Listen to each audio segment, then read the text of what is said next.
How do you see yourself at age 40? I want to be someone that can share, that can give, that can contribute. Yeah, that's all I have for you. She is really good at this.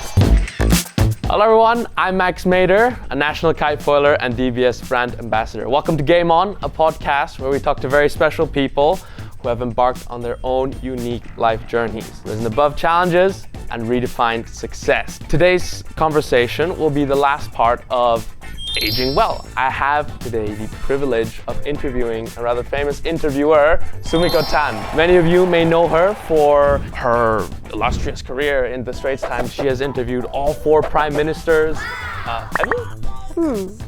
Yeah, 1, 2... Yeah, I have. So I've been a journalist with the Straits Times for many years. Okay. I started in 1985. Yeah. So this is like my 40th year in the newspaper. I started the 61 or 60 column in 2024. That was the year I turned 60. Yeah. And that was like a sort of a very weird period in my life. Recently, I interviewed a couple who got married when they were both 65. Both of them had lost their spouses, and they gave very interesting perspectives on like did they feel guilty when they remarried, things like that, which people might not really want to talk about. But they were very frank. And very open. They were very open. Both of them said they didn't feel any guilt at remarrying because they had happy marriages, and this was just a different stage in their lives. Yeah, it was touching, and these are the sort of things I learned through speaking to people. Of course, this is Game On, and we have to play a game while we have our conversation as well. So this is the game of Uno. I'll play a wild card, and you have to draw 2 cards. Okay. And I'll pick blue. All right. Opa.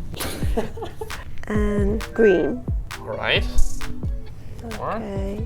Green. You had this long career in journaling, right? You've had from 20s to 30s, 40s, 50s, right? You had to change and adapt as you went on in life. How does resilience play a part for you in that? I just liked writing. Yeah. You know, I just liked putting my thoughts on paper or on screen. And if you maybe equate resilience a bit with passion for something, then maybe I did have a bit of resilience. When you start, you know, it's a blank piece of paper before, or it's a blank computer screen, and then to be able to create a story out of it. You do something that you're personally passionate about and you're interested in, so it's not like a job. It doesn't feel like work at all. Like No, it doesn't feel like work. It feels like you're having fun. Right? Yes. So when you're doing kite foiling, does it feel like a chore? As much as I love doing it, as much as I like to kite foil and to go train, there are days where I'm like, I really don't want to go. I really don't want to do this. I'm so tired. But the interesting thing about it is that different to anything else that I would feel the same about, after I've done it, I look back at it and I say, that was worth it. Take 2. Oh, I have to draw 2. Now it's your turn. Okay. Uno. Uno, that's very good. I read a piece about your competitiveness. It's relatively strong for now at least, and so it is a drive in what I do. Do you feel you have to beat me on this? It's an interesting perspective because luck is involved, and so it's not all under my control, so it's a little bit more detached. The more I can control, the more competitive I am about it. So for example, chess, which has no luck involved, I would care if I win or lose or not, because I know I was in complete control of the outcome. How you want to win. Yeah. Right. How do you become that sort of person? Because I'm very non-competitive. I fear competition, actually. And yeah, I mean, there's a good side to being competitive. By definition, in competitive sport, you are competing and comparing yourself against others. That's what I enjoy about it. It's to see, after all the work and effort you've put in, how does it compare to the work and effort that others have been putting in? And in a test of skill, the person that comes out on top, that experience, the whole process of putting in the training and then seeing the resources and then have that result come out is the thrill for me in a sense, right? So would you ever kite foil if it wasn't a competition? That's a very good question. I have not thought about that.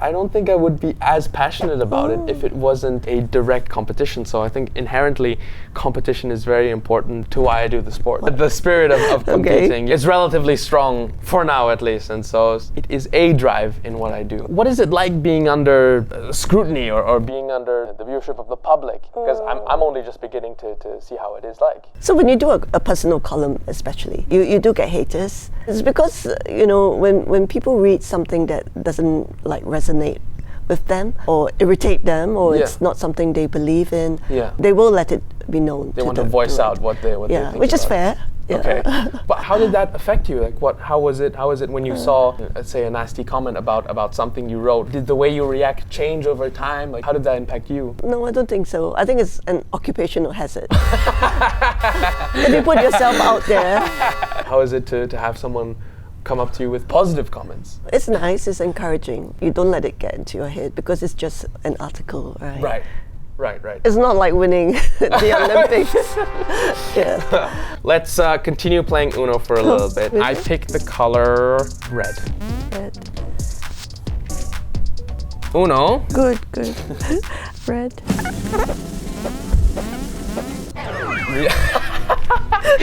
The amount of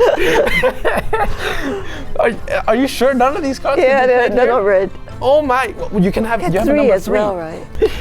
Oh my goodness. Okay, well, I'll put you out of your misery and I'll play my final card. How do you see yourself at age 40? That is something completely novel. I haven't thought about that before at all. I mean, I barely thought about what happens in 5 years, let alone, at 40. But I want to let that be flexible. I want to let the values that I see from the things that I experience from people influence how it is like at 40. For sure, I do know that I want to be someone that the people around me lean on. I want to be someone that is a pillar of support for whoever I'm around, be it my family in the future or my current one, my friends. I want to be someone that can share, that can give, that can contribute, and that is driving me now, and I want it to be driving me then as well. Otherwise, I want my experiences to shape the values that I have then at the time I'm 40. Good answer. Nice answer. Thank you. Thank you. Yeah, that's all I have for you. She is really good at this. I'm happy that I got to talk to guests on this podcast who are a little bit more senior and have that perspective. I'm really sure that the values that I'm learning as an athlete, the resilience that you have and the things that you have to do, and being active and doing it for someone else, and all these things that they matter as well far into the future, and having to think that at some point, I can't be an athlete forever. I think you have one thing going for you, Max. Your values are right. Because you said just now that, in whatever you do, you hope that you'll be someone people can lean on. Yeah, and if you take that value, with you throughout your years, then no matter what happens, you're going to be a success. Okay. Sumiko, thank you so very much for your time. Thank you. And thank you for entertaining me with this conversation, sharing with us your wisdom and sharing with us your experience. Thank you for being a guest on the podcast. Keep learning, keep growing, and see you next time on the Game On podcast.